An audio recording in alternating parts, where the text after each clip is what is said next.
On November 24th, 1971, a man hijacked a commercial airplane and demanded $200,000. He jumped into the stormy night somewhere into the forest of the Pacific Northwest. The flight number was 305. The man's name was D.B. Cooper, and he was never seen again. The plane was Northwest Orient Airlines Flight 305. It was flying from Portland, Oregon to Seattle, Washington. A short 30-minute flight, the kind of people took without thinking twice.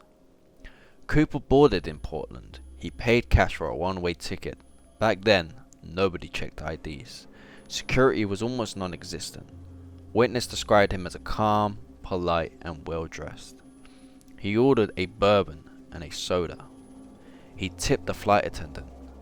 Nothing about him suggested he was about to hijack a plane. Cooper passed a note to the flight attendant.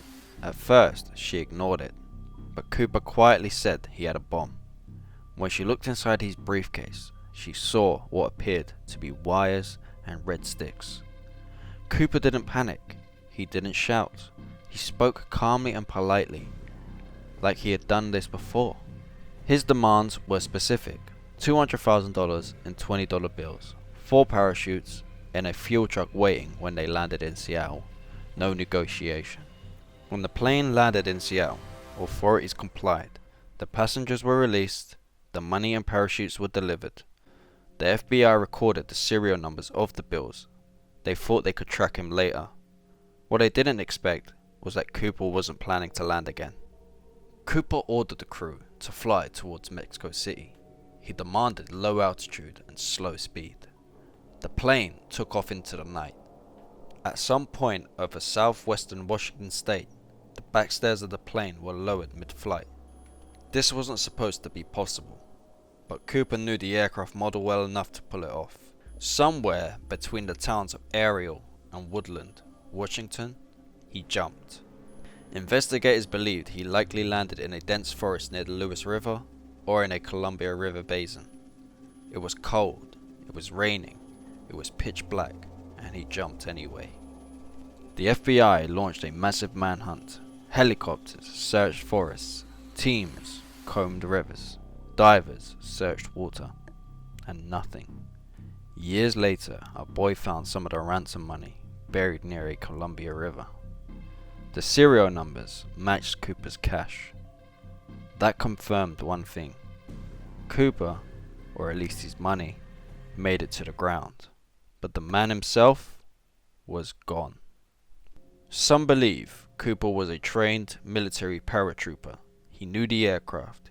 He chose his jump point. He asked for specific parachutes. Others say there is no way he survived. He jumped into the wilderness at night, in a bad weather, wearing dress shoes, no helmet, no proper gear. If he lived, he vanished perfectly. No one ever traced the money being spent. No confirmed sightings. If he died, his body was never found. Either way, the mystery still stands, till this day. The FBI investigated the case for decades. They interviewed hundreds of suspects. None could be proven to be Cooper. Eventually, the case went cold, but the legend didn't. He became part of American folklore, the man who hijacked the plane and disappeared into thin air. So, let's slow down and really think about what happened to D.B. Cooper. The flight he hijacked, Northwest Orient Flight 305, was a routine short hop, just over 30 minutes from Portland to Seattle. Cooper walked onto that plane calm, collected, carrying a briefcase that would make him the most famous hijacker in history. Think about the planning involved. He asked for $200,000, but he didn't just grab the money and jump. He demanded 4 parachutes. He knew the plane's fuel level, speed, and altitude. He even gave instructions on how to fly the plane after the passengers were released. This wasn't just a random criminal.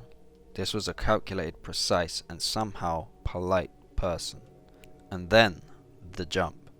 Imagine leaping out of a Boeing 727 into the stormy night over a forest of Southwest Washington.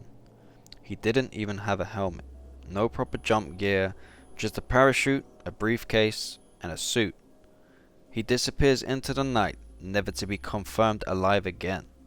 Over the years, investigators have proposed dozens of theories. Some say he was a former military man, maybe a trained paratrooper. That explains how he survived the jump and avoided capture.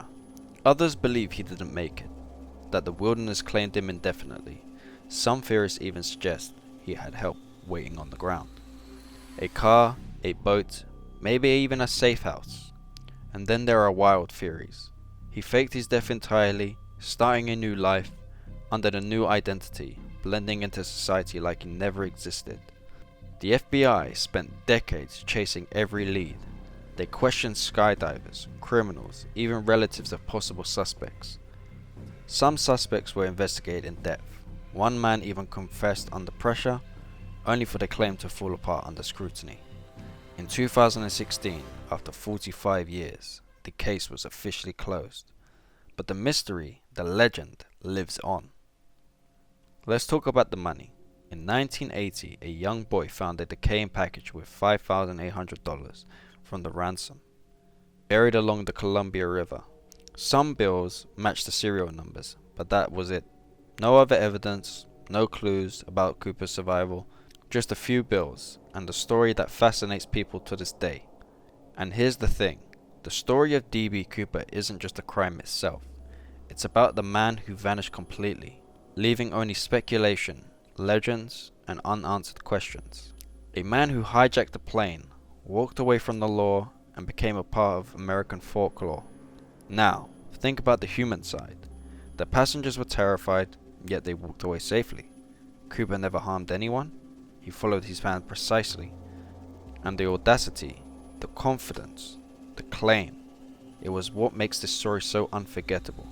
So what's your theory? Did Cooper survive the forests of Washington, or spend the rest of his life in secret? Did he perish in the storm, or was there a bigger twist that nobody has ever uncovered? Drop your thoughts in the comments below. Every theory adds to the mystery. If you ever want more stories like this, unsolved heists, disappearances, and unbelievable true events, make sure you hit the subscribe button, because some stories don't need answers, they just need to be told. If you've made it this far, thank you for watching. This is actually my first video on the channel.